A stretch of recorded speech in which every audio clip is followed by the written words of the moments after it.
Pride and Prejudice, Chapter 6.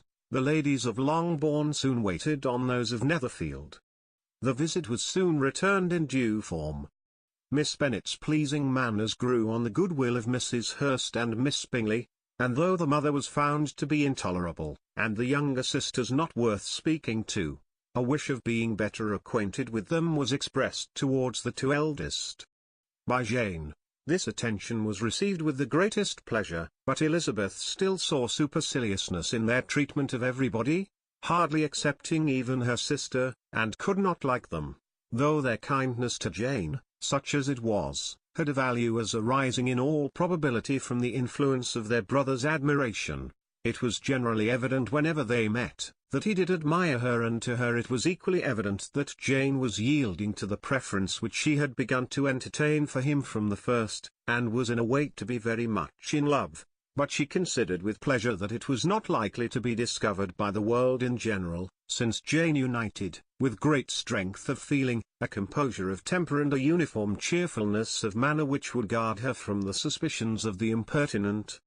She mentioned this to her friend Miss Lucas. "It may perhaps be pleasant," replied Charlotte, "to be able to impose on the public in such a case, but it is sometimes a disadvantage to be so very guarded. If a woman conceals her affection with the same skill from the object of it, she may lose the opportunity of fixing him, and it will then be but poor consolation to believe the world equally in the dark. There is so much of gratitude or vanity in almost every attachment, that it is not safe to leave any to itself. We can all begin freely, a slight preference is natural enough, but there are very few of us who have heart enough to be really in love without encouragement. In 9 cases out of 10 a woman had better show more affection than she feels. Bingley likes your sister undoubtedly, but he may never do more than like her, if she does not help him on. But she does help him on, as much as her nature will allow. If I can perceive her regard for him, he must be a simpleton, indeed, not to discover it too. Remember, Eliza, that he does not know Jane's disposition as you do, but if a woman is partial to a man, and does not endeavour to conceal it, he must find it out. Perhaps he must, if he sees enough of her. But, though Bingley and Jane meet tolerably often, it is never for many hours together, and, as they always see each other in large mixed parties, it is impossible that every moment should be employed in conversing together. Jane should therefore make the most of every half-hour in which she can command his attention. When she is secure of him, there will be more leisure for falling in love as much as she chooses. "Your plan is a good one," replied Elizabeth, "where nothing is in question but the desire of being well married, and if I were determined to get a rich husband, or any husband, I dare say I should adopt it. But these are not Jane's feelings. She is not acting by design. As yet, she cannot even be certain of the degree of her own regard nor of its reasonableness. She has known him only a fortnight. She danced 4 dances with him at Meryton, she saw him one morning at his own house, and has since dined with him in company 4 times. This is not quite enough to make her understand his character. Not as you represent it. Had she merely dined with him, she might only have discovered whether he had a good appetite, but you must remember that 4 evenings have also been spent together. On 4 evenings may do a great deal. Yes, these 4 evenings have enabled them to ascertain that they both like Vanoon better than commerce, but with respect to any other leading characteristic, I do not imagine that much has been unfolded. "Well," said Charlotte, "I wish Jane success with all my heart, and if she were married to him tomorrow, I should think she had as good a chance of happiness as if she were to be studying his character for a 12-month. Happiness in marriage is entirely a matter of chance. If the dispositions of the parties are ever so well known to each other or ever so similar beforehand, it does not advance their felicity in the least. They always continue to grow sufficiently unlike afterwards to have their share of vexation, and it is better to know as little as possible of the defects of the person with whom you are to pass your life. You make me laugh, Charlotte, but it is not sound. You know it is not sound, and that you would never act in this way yourself." Occupied in observing Mr. Bingley's attentions to her sister, Elizabeth was far from suspecting that she was herself becoming an object of some interest in the eyes of his friend. Mr. Darcy had at first scarcely allowed her to be pretty. He had looked at her without admiration at the ball, and when they next met, he looked at her only to criticize. But no sooner had he made it clear to himself and his friends that she hardly had a good feature in her face, than he began to find it was rendered uncommonly intelligent by the beautiful expression of her dark eyes. To this discovery succeeded some others equally mortifying, though he had detected with a critical eye more than one failure of perfect symmetry in her form. He was forced to acknowledge her figure to be light and pleasing, and in spite of his asserting that her manners were not those of the fashionable world, he was caught by their easy playfulness. Of this she was perfectly unaware. To her he was only the man who made himself agreeable nowhere, and who had not thought her handsome enough to dance with. He began to wish to know more of her, and as a step towards conversing with her himself, attended to her conversation with others. His doing so drew her notice. It was at Sir William Lucas, where a large party were assembled. "What does Mr. Darcy mean," said she to Charlotte, "by listening to my conversation with Colonel Forster? That is a question which Mr. Darcy only can answer. But if he does it any more I shall certainly let him know that I see what he is about. He has a very satirical eye, and if I do not begin by being impertinent myself, I shall soon grow afraid of him." On his approaching them soon afterwards, though without seeming to have any intention of speaking, Miss Lucas defied her friend to mention such a subject to him, which immediately provoking Elizabeth to do it, she turned to him and said, "Did you not think, Mr. Darcy, that I expressed myself uncommonly well just now, when I was teasing Colonel Forster to give us a ball at Meryton with great energy? But it is always a subject which makes a lady energetic. You are severe on us. It will be her turn soon to be teased," said Miss Lucas. "I am going to open the instrument, Eliza, and you know what follows. You are a very strange creature by way of a friend, always wanting me to play and sing before anybody and everybody. If my vanity had taken a musical turn, you would have been invaluable, but as it is, I would really rather not sit down before those who must be in the habit of hearing the very best performers." On Miss Lucas persevering, however, she added, "Very well, if it must be so, it must." And gravely glancing at Mr. Darcy, "There is a fine old saying, which everybody here is of course familiar with: keep your breath to cool your porridge, and I shall keep mine to swell my song." Her performance was pleasing, though by no means capital.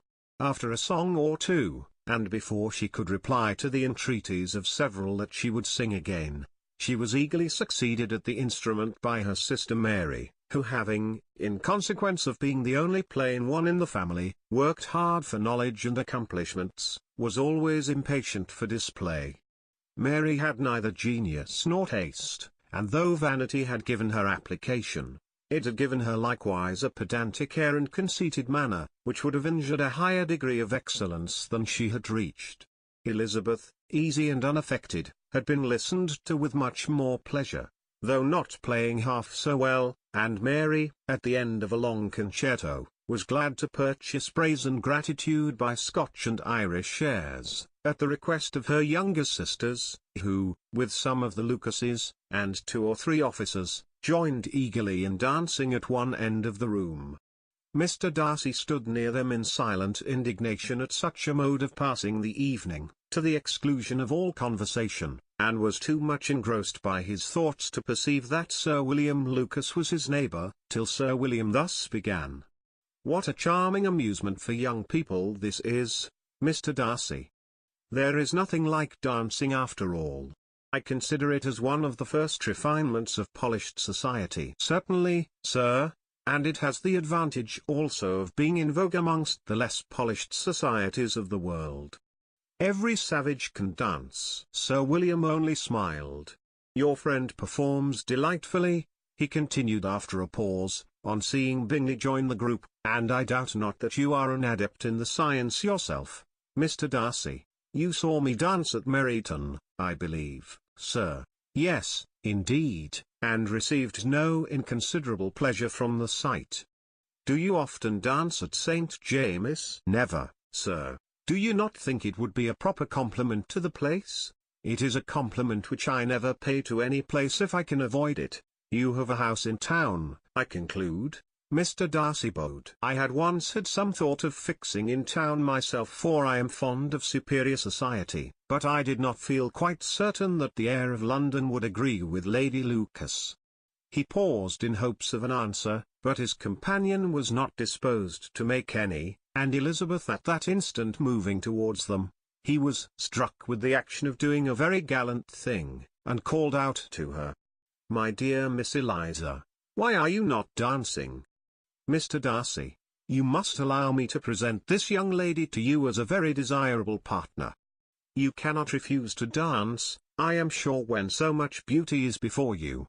And, taking her hand, he would have given it to Mr. Darcy, who, though extremely surprised, was not unwilling to receive it, when she instantly drew back, and said with some discomposure to Sir William, "Indeed, sir, I have not the least intention of dancing.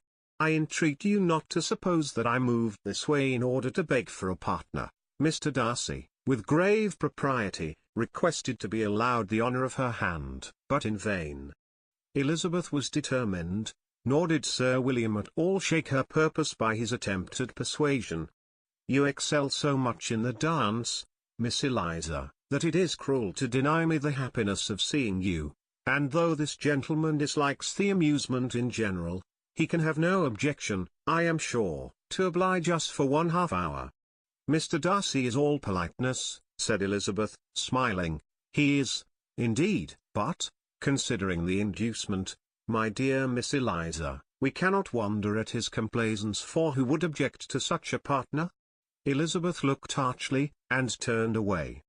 Her resistance had not injured her with the gentleman, and he was thinking of her with some complacency, when thus accosted by Miss Bingley. "I can guess the subject of your reverie." "I should imagine not. You are considering how insupportable it would be to pass many evenings in this manner in such society, and indeed I am quite of your opinion. I was never more annoyed. The insipidity, and yet the noise, the nothingness, and yet the self-importance of all those people. What would I give to hear your strictures on them? Your conjecture is totally wrong, I assure you. My mind was more agreeably engaged. I have been meditating on the very great pleasure which a pair of fine eyes in the face of a pretty woman can bestow." Miss Bingley immediately fixed her eyes on his face, and desired he would tell her what lady had the credit of inspiring such reflections.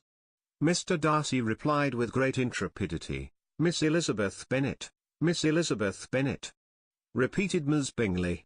"I am all astonishment. How long has she been such a favourite? And pray, when am I to wish you joy?"